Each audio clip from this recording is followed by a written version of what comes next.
কুয়াকাটা হুজুরের আলোচনা শুনে অনেক ছেলেরা দাড়ি রেখেছে। বাংলাদেশের যে অটো রিক্সা ভ্যান গাড়ি সিএনজিতে আমি দেখেছি হুজুরের কণ্ঠ বাজতে। হাজারো যুবক তার দ্বারা নামাজি হয়েছে, হাজারো যুবক তার বয়ানে নামাজি হয়েছে। আল্লাহ তাআলা তাকে সুস্থতার সাথে, ঈমান আমলের সাথে, ইয়াকিন ও তাওয়াক্কুলের সাথে বাকি জিন্দগি দ্বীনের খেদমত করার তৌফিক দান করেন। ইনশাআল্লাহ উনি বয়ান করবেন।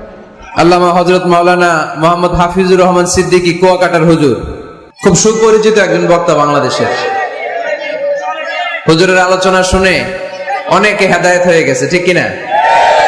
আমি শুনেছি অনেক যুবক ছেলে পেলে হুজুরের আলোচনা শুনে নামাজ ধরেছে। কুয়াকাটা হুজুরের আলোচনা শুনে অনেক ছেলেরা দাড়ি রেখেছে। বাংলাদেশের যে অটো রিক্সা ভ্যান গাড়ি সিএনজিতে আমি দেখেছি হুজুরের কণ্ঠ বাজতে, সুরেলা কণ্ঠ। তো আমরা হুজুরের জন্য দোয়া করি, হুজুর যেন সহি সালামতে আগামীকাল আসতে পারে। হুজুর জীবনে যে খেদমত করেছেন কোরআন সুন্নাহর আল্লাহ যেন কবুল করে নেয়। তো আমারে আনতে এই ধাক্কাধাক্কি, কালকে হুজুরে বসাইতে পারবেন রবিল ভাই? হ্যাঁ, হুজুর কি দাওয়াত কবুল করছে? আসবে তো কোন দিক দিয়ে উঠাবেন? আমারই তো উঠাইতে পারলেন না। কালকে সিকিউরিটি আরো ডবল করবেন, পুলিশ 200 রাখবেন, ইয়াং সোসাইটি থাকবে 300। হুজুর যেন খুব সুন্দরভাবে আসতে পারে। যেহেতু আমার এলাকা, হুজুর আসবেন, হুজুরের সম্মান আদর আপ্যায়নের কোনো কিছুতে যেন কমতি না ঘটে। এমন একটা দিন যে ফেসবুকে আমার বিরুদ্ধে 2 কলম, আল্লাহর বান্দারা আমার বিপরীত বিরোধিতায় লেখে না।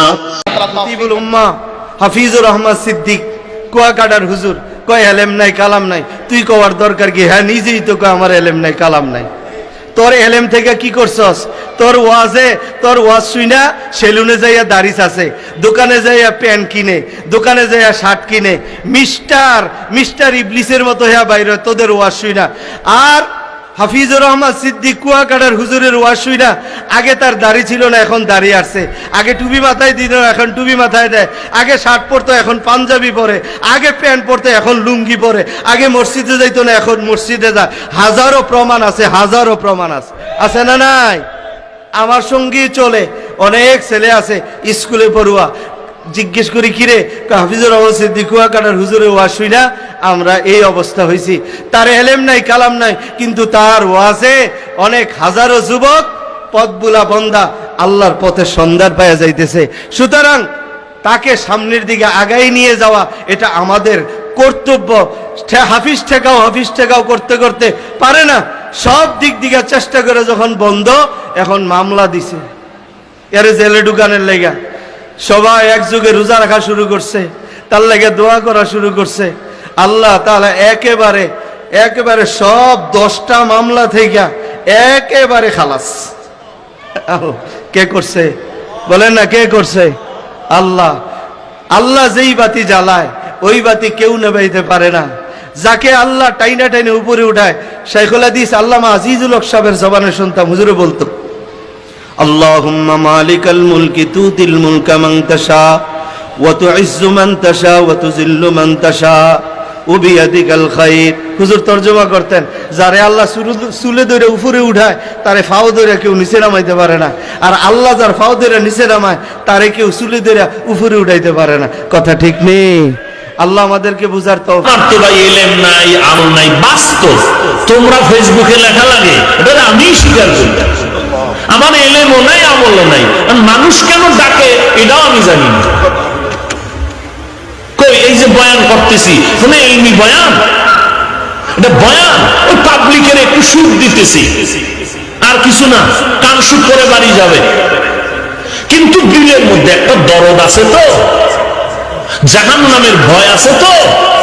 এই জন্য দিল থেকে যে কথাগুলো বের হচ্ছে, মুরব্বীদের দোয়া পাইছি, আল্লাহওয়ালার নেক দোয়া পাইছি, আব্বা আম্মার দোয়া পেয়েছি, আর একা একা একটু কান্না করার চেষ্টা করি যে আল্লাহ, এই বক্তাগিরি করা তো এটা চাকরিখানি ব্যাপার না।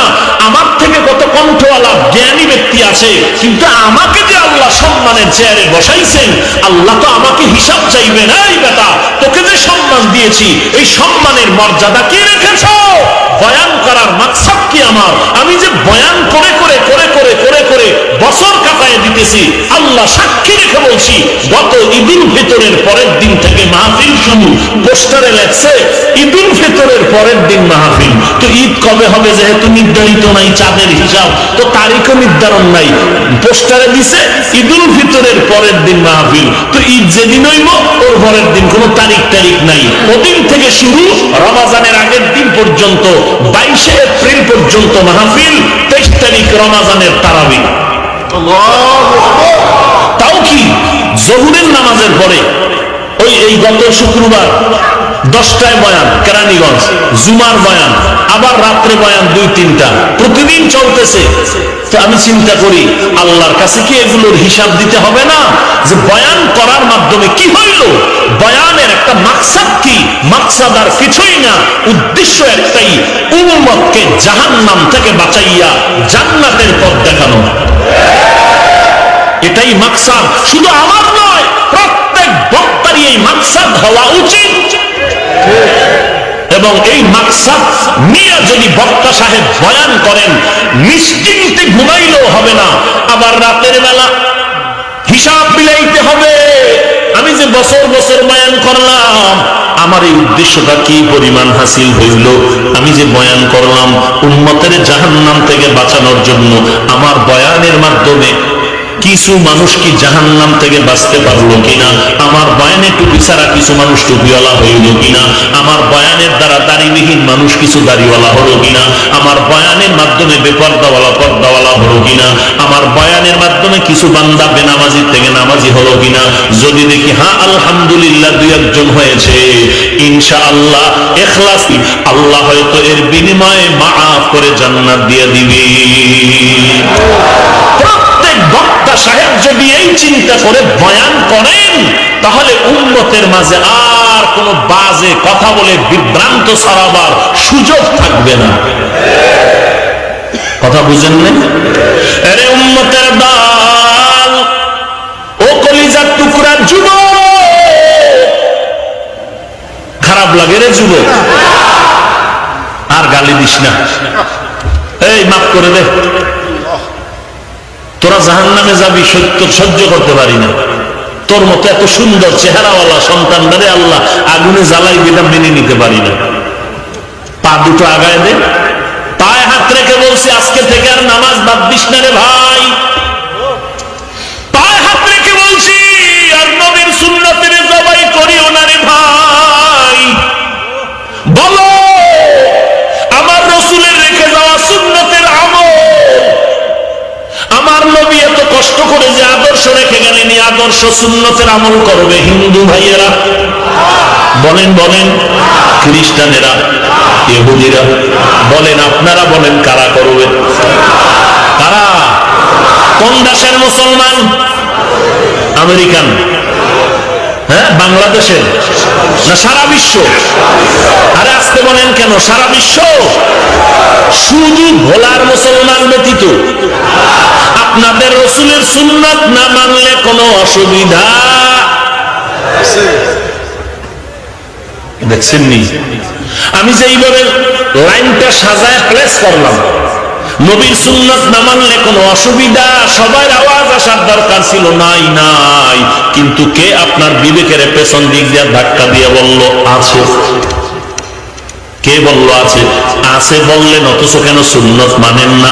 যদি মানতেন মাথার চুলগুলো কেটে ক্রিকেটারের সাইজে ইন্দুরার বান্দর হতে পারতাম না রে যুবক ভাই। কত গালি দাও, কিন্তু কলিজাটা দিয়ে বলতেছি বাবা রাগ করিস না, আসলেই তো আমি গালি পাওয়ার যোগ্য রে বাবা। আমি যদি গালি পাওয়ার যোগ্য না হইতাম, বাবার তো গালি দিতি না। আমি আসলেই তো একটা অযোগ্য বান্দা। এই চেয়ারে বসার মতো আল্লাহর কসম আমার মধ্যে কোনো ইলমের গন্ধ নাই, আমলের কোনো গন্ধ নাই। মাঝে মাঝে একা একা ভাবি যে আল্লাহ আমার এই চেয়ারে কেন বসাইছে? এক সাগর পাড়ি দিয়ে এখানে আসছি, আমি আর এক সাগর পাড়ের সন্তান রে বাবা। এই মানুষগুলো কেন আসছে তাও আমি বুঝি না, অথচ আমার কথায় কোনো কিছুই নাই, আমার ইলম নাই, আমল নাই, কেন আসছে তাও জানি না। আল্লাহর কাছে এখন শুধু একটাই দোয়া করি, মালিক তুমি আমার সম্মানের জায়গায় বসাইছো, গুনার কারণে ফালাইয়া দিও না রে আল্লাহ।